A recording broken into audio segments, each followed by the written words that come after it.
Diqqat qiling, tezkor ob-havo ma'lumotlari. Assalomu alaykum hurmatli tomoshabin. O'zgidromet markazi 7-apreldan 12-aprel kunlariga bo'lib o'tadigan ob-havo ma'lumotlarini e'lon qildi. Bunga ko'ra, respublikamizning barcha hududlarida havo o'zgaruvchan bo'ladi.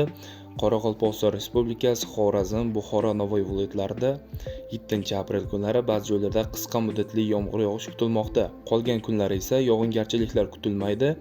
Shamol g'arbdan sekundiga 7-12 metr tezlikda esadi. Ba'zi joylarda shamolning tezligi 15-20 metrgacha kuchayishi mumkin. Haroratlar kechalari 10-12 daraja iliq, ba'zi joylarda 6-11 darajagacha tushib ketadi. Kunduz kunlari 20-25 daraja iliqdan 12-17 darajagacha o'zgarib turadi. Toshkent, Samarqand, Jizzax, Sirdaryo viloyatlarida ham havo o'zgaruvchan bo'ladi. Ba'zi joylarda qisqa muddatli yomg'ir yog'ishi kutilmoqda. Faqatgina 8, 9 hamda 12-aprel kunlari yog'ingarchiliklar kutilmaydi. Shamol sharqdan sekundiga 7-12 metr tezlikda esadi. Ba'zi joylarda shamolning tezligi 15-20 metrgacha kuchayib turadi. Haroratlar kechalari 10-15 daraja iliq, kunduz kunlari 20-25 darajadan 13-18 darajagacha o'zgarib turadi. Qashqadaryo hamda Surxondaryo viloyatlarida ham havo o'zgaruvchan bo'ladi. 7, 10, 11-aprel kunlari ba'zi joylarda tuman tushib turadi.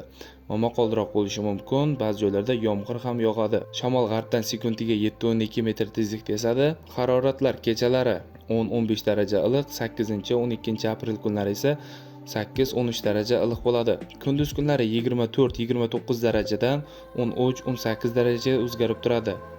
Respublikamizning vodiy hududlarida, ya'ni Andijon, Farg'ona, Namangan viloyatlarida ham havo biroz bulutli bo'ladi. Ba'zi joylarda qisqa muddatli yomg'ir yog'ishi kutilmoqda. Faqatgina 10-12-aprel kunlari yog'ingarchiliklar kutilmaydi. Shamol sharqdan sekundiga 5-10 metr sekund tezlikda esadi. Haroratlar kechalari 7-aprel kuni 10-15 daraja iliq bo'ladi. 8-12-aprel kunlari esa 8-13 darajagacha tushadi. Kunduz kunlari 22-27 darajadan 13-18 darajagacha o'zgarib turadi. Sizlarga yetkazmoqchi bo'lgan xabarlarim shulardan iborat edi. E'tiboringiz uchun rahmat. Sog' bo'ling, salomat bo'ling.